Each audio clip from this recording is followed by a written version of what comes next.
resident academic of the University of Guelph, a distinguished researcher and innovative educator. She joined the University of Guelph in 2016 as Dean of the College of Social and Applied Human Sciences. As Dean, she directed and the development of a transformative strategic plan that led to a significant growth in indigenization and internationalization, as well as research and pedagogical innovation. Last but not least, Gwen is a strong ally of Canada-India Research Center Circle, and we have a fantastic profile of her in our website, which I will put the web link in the chat shortly, for those who want to learn about Gwen's commitments to internationalization and the support for Circle. Over to you, Gwen. Thank you so much, Dilshan, and thank you, Sharada, as well. And good morning, everybody. I am delighted to be here to help to open this conference.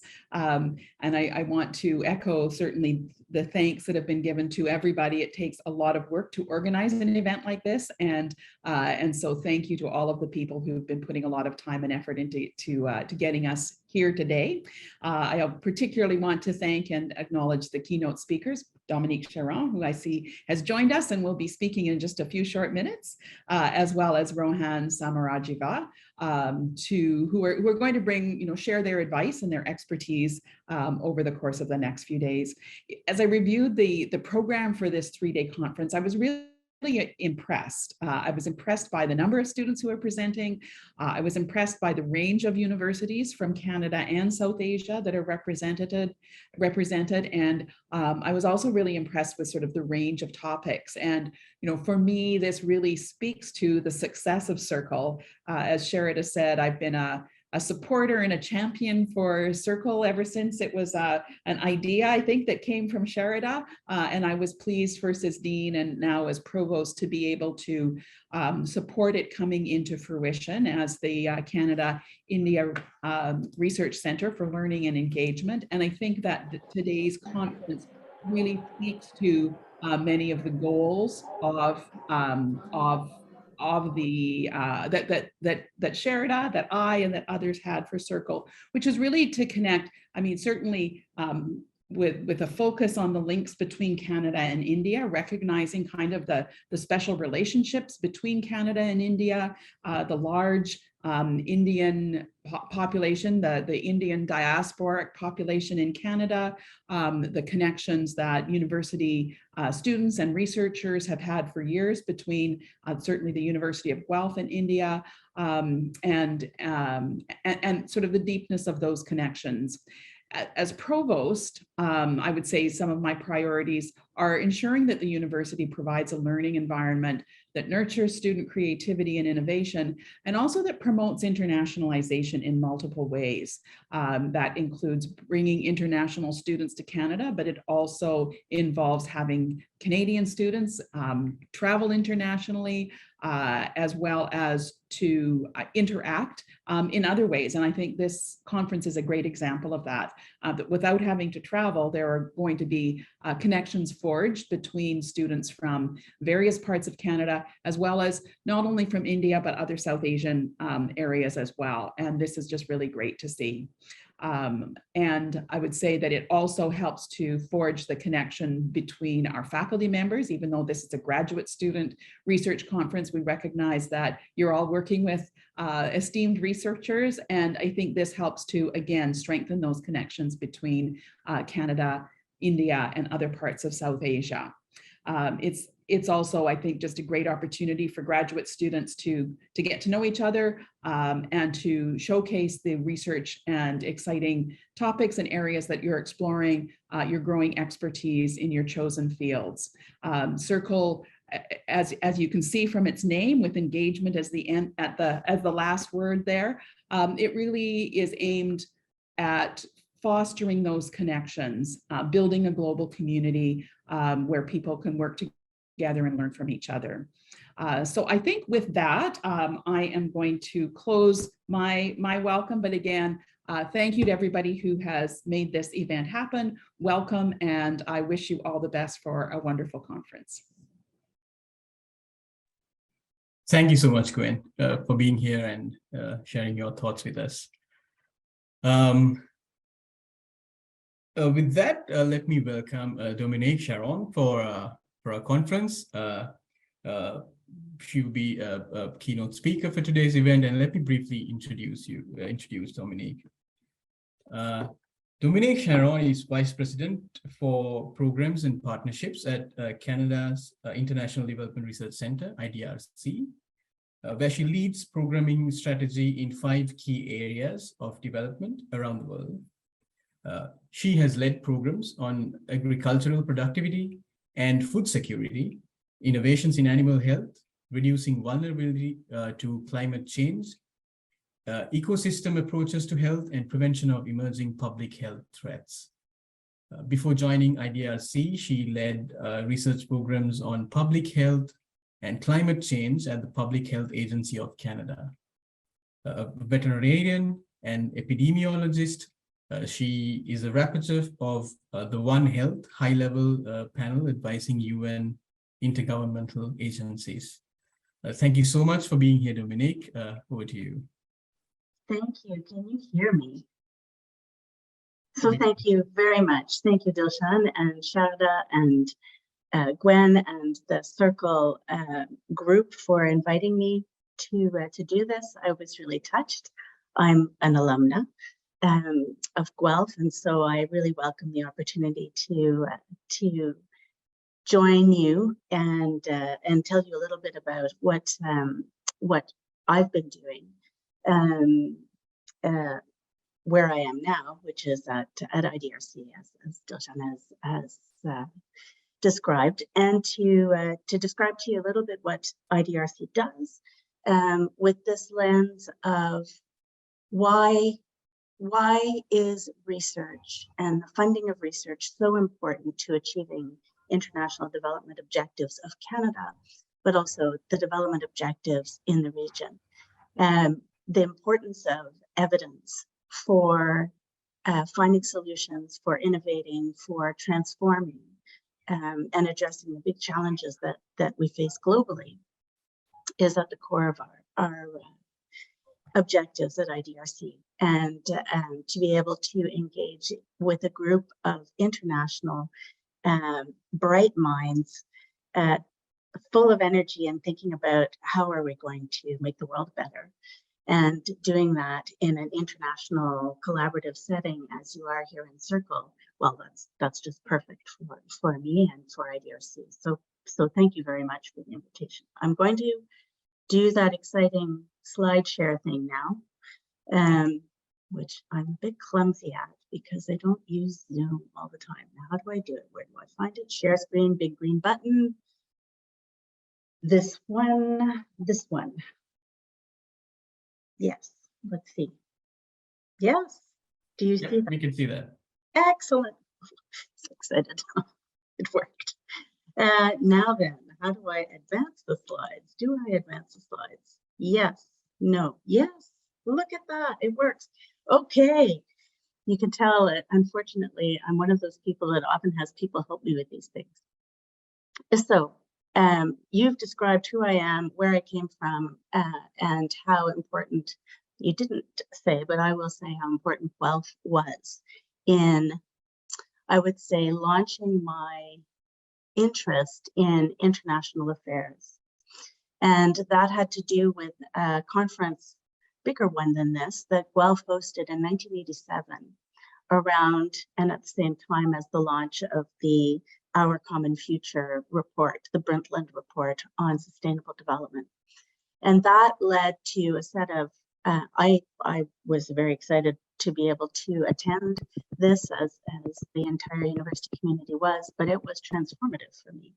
And it really set my thinking beyond being interested in conservation and endangered wildlife, which was my motivation for going to vet school, to understand the world and the drivers of problems in the world, and to engage in a career that's brought me to where I am today. Now let's zoom in to the region that you're all most focused on, interested in, and living in, many of you. Here's a list of just a quick survey of our colleagues. We have an office in Delhi, but our colleagues working in South Asia today on what the key challenges are. And of course, Pakistan is underwater, and we know why. And we, knowing why and knowing it was coming, still wasn't enough to be able to prevent the devastation that has occurred. Climate change, fragility of food systems, and so easily can people wind up insecure in terms of access to food and nutrition. Decarbonization is a huge challenge for the world, but also for the region. We know also from COVID,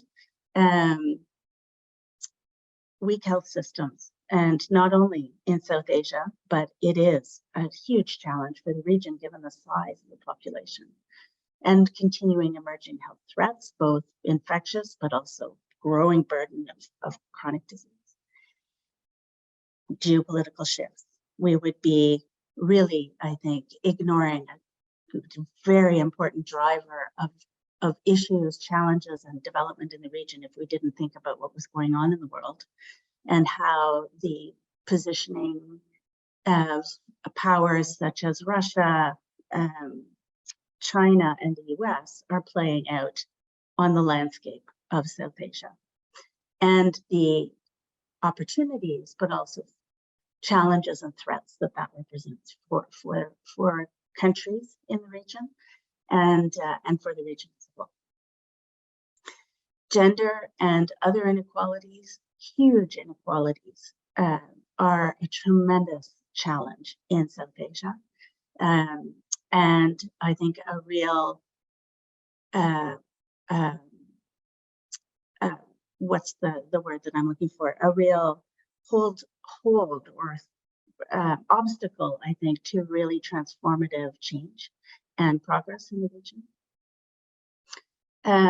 Like everywhere in the world, there's an erosion of trust in public institutions, a spread of misinformation, that is complicating the role of science and informed decision making. And then I would say the region is also at the forefront of the fourth industrial revolution, which is this transformation that we are experiencing in our work and economies because of digital technologies, big data, and the power of AI and machine. And with that comes the need for educated workforce, jobs, and so forth to be able to respond. So this is the landscape that we're looking at as IDRC in terms of thinking about where to focus our resources on research and supporting researchers in the region. And the conversation is continuing with experts in the region and stakeholders on how to prioritize how to come at these interconnected issues. So I didn't say it, but I will say it now. Canada's International Development Research Centre, and I'll go into what we do and how we came about in a minute. Our vision and our strategy is focused on advancing evidence and research for a more sustainable and inclusive world. I'm speaking to you today from Ottawa, which is on the unceded traditional territory of the Algonquin people, to whom we owe here in Ottawa and the region a huge debt, and a commitment to engage, understand, repair, reconcile the impacts of colonialism and the experiences that they have faced over the centuries of European settlement. And of course, tomorrow is our National Day of Truth and Reconciliation, and I would be very remiss if I didn't pause a moment and mark that as how important Indigenous perspectives are. And in Canada, we are grappling with this now, but also in other regions of the world. And South Asia is absolutely rich with Indigenous peoples, original peoples, who are in all cases at the margins of society, and the opportunity to draw on their knowledge, engage them more in the kinds of solving the kinds of challenges I spoke about a few minutes ago. Now there you see on this slide, we were created 52 years ago. We're part of Canada's international assistance, so we're not part of the research funding ecosystem, we're part of the international affairs ecosystem, but we really straddle both. And our mandate is not to fund Canadian researchers because there's an entire infrastructure around the research councils and National Research Council for that. But we are there to fund the innovators and experts in the regions where we work, and bring their perspectives and ideas to bear on the problems, local problems, but also to help bring that knowledge to the global stage and the Canadian stage. So this is where fostering Canadian collaboration, such as what Circle is doing, is so exciting and important, I think, for addressing what are really global issues, but also helping bring all of these perspectives and innovation to help us tackle similar issues in Canada. There's where we are. So you see there we have an office in New Delhi, and in 4 other cities to address the regions where we work. And of course, we're based in Ottawa, as I mentioned. Now, our strategy for the next 10 years in 2021, late 2020, I would say we launched early 21, we launched our new strategy that was a bit delayed because boy, did we have to rethink what we were up to in 2020 because of the pandemic. But here's our strategy, and 10 years is a very long horizon, but it's a new approach for IDRC to think over such a long term. And it recognizes the complexity of the challenges that we're facing, but it also recognizes the time it takes for research to be translated into evidence and to be then positioned for use, used, and deployed at scale in order to make a difference. And to be able to capture that difference, we've set out a longer horizon.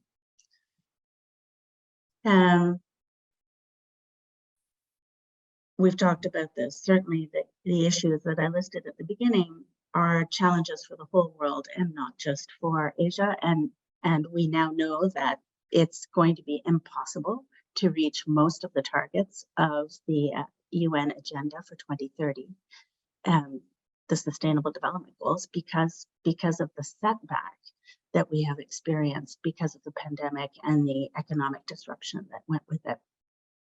But not only that, things like climate change and inequality, which are such important drivers of our ability to address other sort of specific goals within the 17 SDG framework, are simply too strong and too important, I would say, and too determinant to be ignored. So we can't address food security without addressing climate change and inequality. We can't address gender inequality without thinking about climate change. We can't, all of these different dimensions that affect us and our ability to tackle specific development problems need to be taken in a much more systemic framework.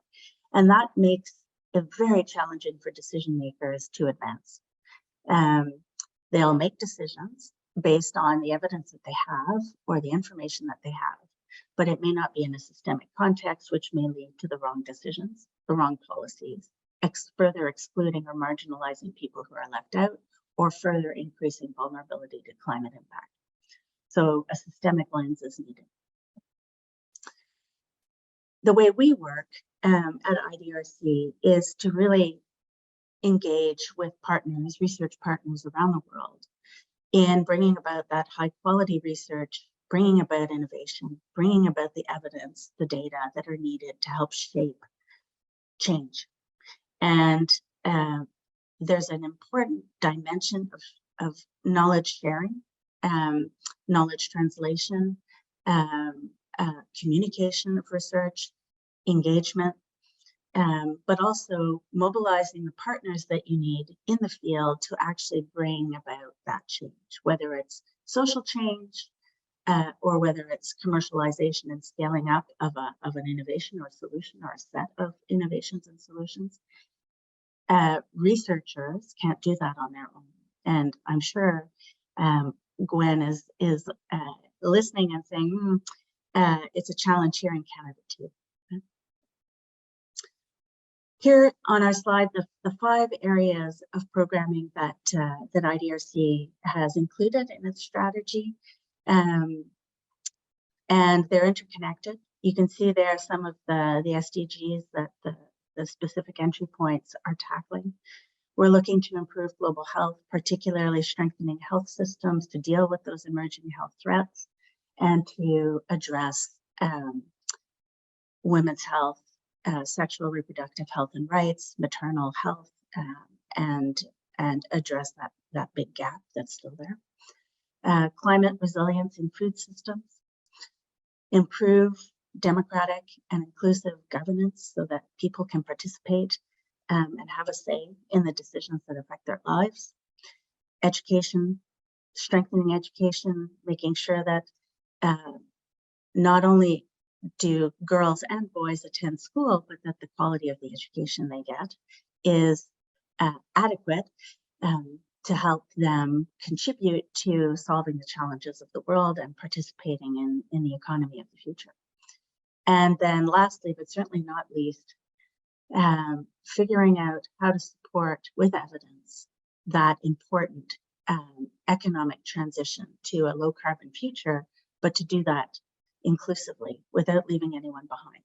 Enormous challenge where research is needed to bring about the pathways to do it, and to do it in low resource settings among the least developed countries, as well as emerging economies. I'm going to talk a little bit about some examples of how IDRC works in the region, and I've chosen examples that involve Canadian collaboration to help sort of stimulate our conversation in a few minutes. I've got, I think, 3 examples from across our programming, but also I was thinking about those challenges that I listed at the beginning. It's really been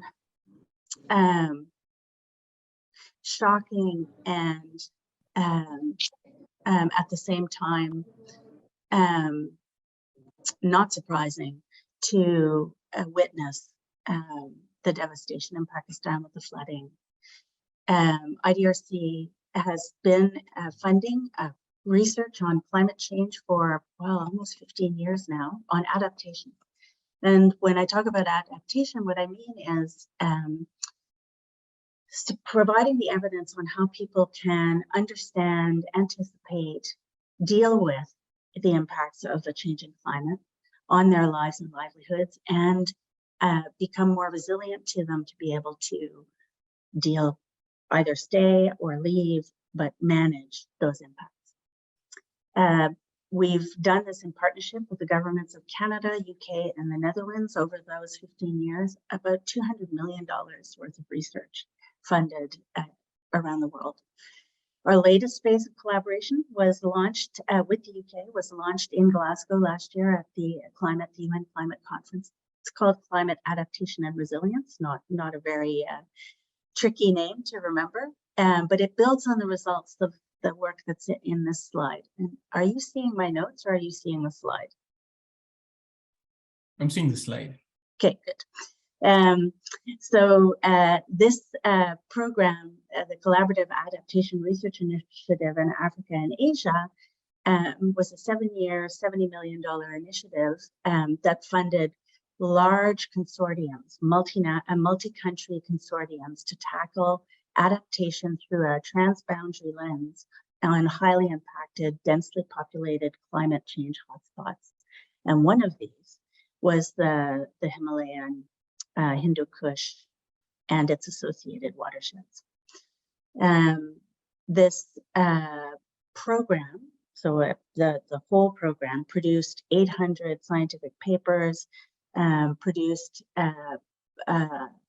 influenced and or directly contributed to policy changes in 11 of the 17 countries in Asia and Africa, and really demonstrated the value of having strong knowledge translation strategies and partnerships and support from, sure, the donor, but also locally, to be able to help researchers position their work, engage the decision makers, and engage in that policy making process. The HiAware consortium was led by ICIMOD, based in Kathmandu, but is an intergovernmental organization to support development in the mountain regions. And the other partners that you see there, including Terry and Park from the region, a really dynamic, complex at times consortium of research. Some of the work was very influential, and as I say, this is where you're sitting here as a funder of research, saying we knew, we showed, and the IPCC took up the research, not we, but the research funder, the research team, was very influential with the work on glacier melt and the implications for the region. They did not predict that in 2022 there would be a flood of this scale, but they predicted that with the scenarios of global warming, this was a very real likelihood. It shows the power of research, but also the limitations. Right? Unless we have adequate investment in the solutions, then we are essentially simply able to point to what will come, like an oracle, and not able to do anything to prevent it. So that importance of engaging decision makers, but also communities in understanding the evidence, accepting the evidence, and doing something about it before the disasters come is so crucial. Let me go to another slide, another example. I'm sure you'll want to ask me questions about this. In 2020, as we were all, you all, wherever you were, and I'm sure the university did the same thing, trying to deal with and understand what was happening to us with this pandemic, how big a threat it was, and what to do about it. And IDRC really has a values and has at our core responsiveness to local demands and priorities.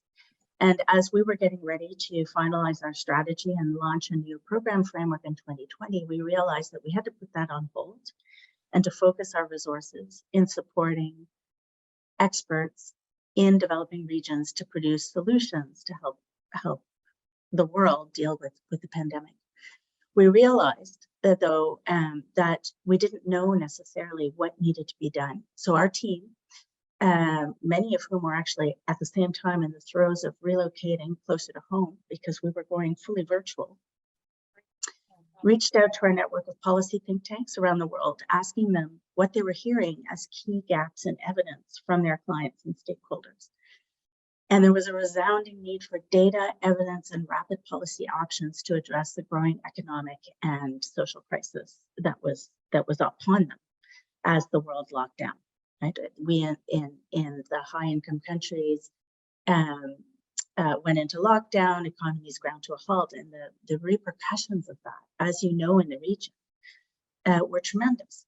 Suddenly, thousands, hundreds of thousands of informal workers found themselves without work and unable to feed themselves and needing to go home, where they weren't necessarily going to be any more easily able to feed themselves or be fed. And this out-migration from the cities that occurred in India and in the region was remarkable. Part of what we heard then, and what IDRC did at that time, is we allocated a significant amount of funding, about $25 million at that time, to support this type of rapid policy research. Essentially, a very flexible type of funding to the think tanks to respond to the questions. One study that I'm bringing to your attention here, because it touches on such a large population in the South Asian region, is the study conducted by WeGo, which is the Think and Do tank, international Think and Do tank focused on women informal workers. And it works with a wide network of anti-poverty NGOs and women's rights NGOs and labor organizations. They found, kidoki, I need to speed up a little bit, so I will. They found that close to 2 billion workers, they found that as we know, most informal workers cease to have income overnight. And we know that this sector accounts for a huge part of the global economy. Up to 90% of workers in some low and middle income countries are informal. And we saw a huge impact on their income that still hasn't recovered. 64%, that informal workers have only recovered about 64% of their income in this study, and home-based workers, particularly in South Asia, have not returned to work. This has huge implications for household income, livelihoods, food security, healthcare, and so on. And so the implications of the study were to bring that evidence on a sector where there isn't evidence, and help shape the frameworks and the policy options for responding, helping strengthening their rights, access to social protection, and access to wage protection. So last project, which is a Guelph project, and I'll just touch on it briefly, is that it's a little bit, well, it's still research still ongoing now. But this was a really exciting project that looked at how a pretty, I would say, technological solution developed at Guelph could be used to address food insecurity.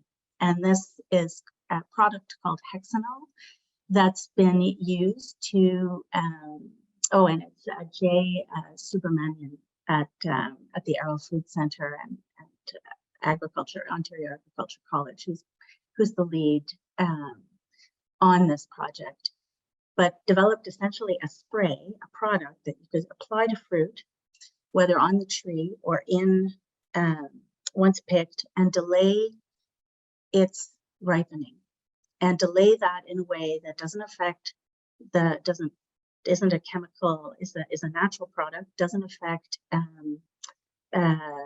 the flavor or anything else. And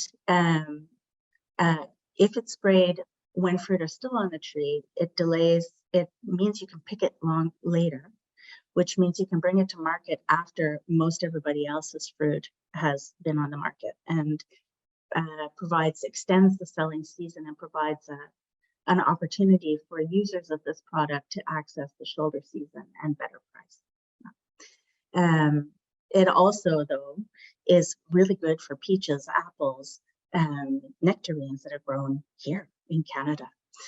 Hexanol, by the way, is a chemical produced by plants when they're injured. It's something like the smell of cut grass, sliced cucumber.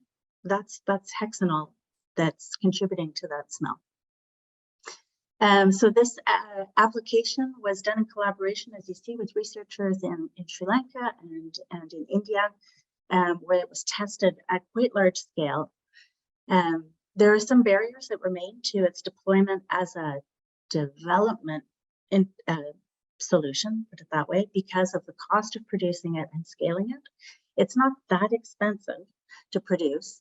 It can be produced at scale. It's easy to apply. no special equipment required. But all of those processes, approvals and so forth, first of all, to register a new product, and then the distribution, the manufacturing distribution capacities remain a challenge. I'm sure any of you who are interested can reach out to Jay and get more information on the status of that. I know the work is ongoing to find new markets for this. So what are the future horizons and what can we talk about? The region is full of growing economic powerhouses or existing economic powerhouses. The human capacity, diversity, level of education, international networks, capacity for innovation is a tremendous asset, not only for the region, but for the world. And because of that economic muscle and population size, the countries in the region have geopolitical influence. ASEAN on the one hand, India on the other. But that opportunity for regional cooperation, global integration, and being a part of the global conversation and solution is an important opportunity for the region. What do you think? I'd love to hear your thoughts on where research can make the biggest difference, what the biggest challenges are, what the knowledge gaps are in your experience, so that I can take that back to my colleagues at IDRC and help shape our thinking about where our resources could be most useful. I'm also happy to talk about anything else, but that was my question. Thanks very much. Thank you, Dominique. Thank you for that excellent presentation. Rich in data, information. I think we've a lot to talk about, think about. There are some questions in the chat, and I have some questions as well. So I'll start with a question on the chat, and this is a reminder to all of the participants here. If you have any questions, you can either put it on the chat or select the raise your hand button here on Zoom, but it's preferable if you can type in the question so that we can move between questions pretty quickly. Yeah, I'm going to read one question, Dominique, if that's okay with you. Yeah, so this is a question from Shmuel Yerushlami. The question is, what do you say about challenge and opportunities of COVID-19 and post-COVID? How, according to you, everybody of us, governments, municipalities, academy, society can contribute to effective tackling with challenges that was created in the as a result of COVID-19 pandemic? It's a question about how do we, in the global side. Well, I think the question is really well posed, so thank you for that. Our strategy was oriented around the two global challenges of climate and inequality. There are other global challenges, but we chose those two as ones where we felt our research could contribute the most, the research funding could contribute the most. However, you can add now the third, which is what the pandemic, the global experience of the pandemic and the local experience of the pandemic have done. We're still living it, no? We're still living the pandemic and the health impacts of it, but more and more, it's the disruptions to value chains, the disruptions in labor markets, the impacts on how people view work and what they want to do. So all of the and as I mentioned, in the informal sector, there are still people who have not found a way to get back in, who want to get back into the economy. So this, I would say, there is an agenda. Actually, the UN Deputy Secretary General Amina Mohammed asked Canada to help steer an international, very rapid effort in 2020 to produce a roadmap, a research roadmap. I can post the link in the chat. But if you look up UN research roadmap for post pandemic recovery, you'll find it. In there, there are a number of entry points. Certainly, there's a number of questions around health systems and so forth. And we know in the region that while countries like India had absolutely devastating waves and real challenges of health system capacity to respond, India was also one of the first successful manufacturers, mass manufacturers of affordable COVID vaccines and just worldwide export of that. And in fact, our first batch here in Canada was manufactured in India. So we can see that the role and the perception that the world may have of countries like India, Thailand, needs to change, right? Because of the potential contribution, actual contribution. So as we think about research questions and as we think about engaging in this, we know that COVID-19 has transformed the world. We know that with that, there's been a backtracking and a loss of ground towards sustainable development goals. When we look at any research question, any entry point that you may have, you need to look at it through that lens and understand how the question, the people affected by the problem, and the ways forward in terms of solution may be affected by the pandemic. The other big layer that I would say, just to close on this, is that I would say South Asia, Southeast Asia remain areas of tremendous environmental change. The combination of Dominique, I don't know if it is just for me that your voice is breaking, so perhaps you could turn off your video and continue speaking. Sure. I can do that. Yeah. Okay. Great. Yeah. Thank you. All right. Is that better? Yes. No. Better. Yes. Okay. Good. Oh dear, what's going on? Oh, I know what's going on. My battery's running low. So just rapidly, thinking about environmental change and the encroachment of development and people on natural areas is a major driver of ecosystem change that contributes to new disease emergence. And COVID, was more a function of what people were eating and how those animals were being marketed. But the virus comes from bats, and the bats are disrupted. And that whole dynamic in the region is tremendously important. You have major threats like Nipah virus that could be the next COVID. So thinking about, for those of you who are interested in environmental management, the intersection of environment and animal and human health is a re-emerging field because of COVID. I'll stop there and plug in my computer.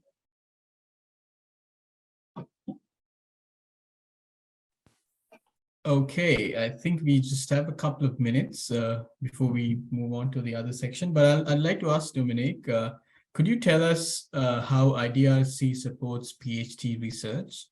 Specifically, is there any funding and other opportunities with the IDRC? Yes, so Canada supports through Universities Canada, the International Development Research Awards, which are awards of funding to support international field research. So for students studying in Canadian universities, this is an annual program of dedicated funding to support international fieldwork.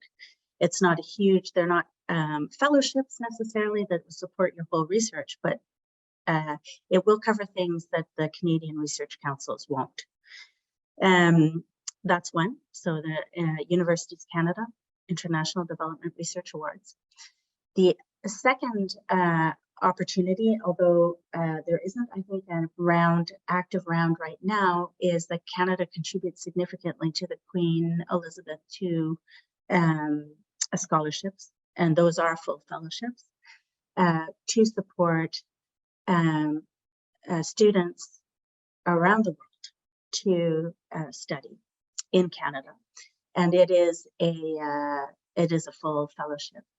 And then in the research that we fund, the stipends are an eligible expense. So we are very, I would say, open to including training, research, graduate studies as part of research expenses in the research that we fund. And then from time to time, we will have specific scholarship programs around a particular issue. We also have a research internship award, which are called the research awards.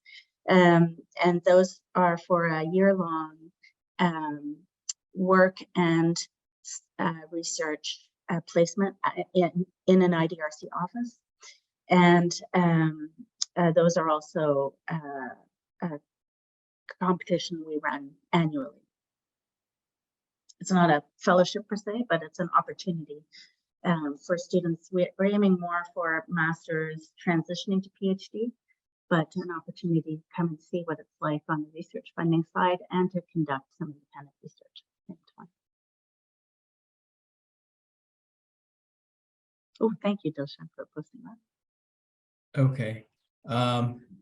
Thank you so much. I think with that, we might have to wind up this keynote session. We are on time. There's another session next. So thank you so much, Dominique, for your presentation, research ideas. I hope our PhD scholars learn a lot about the priority research areas in our region.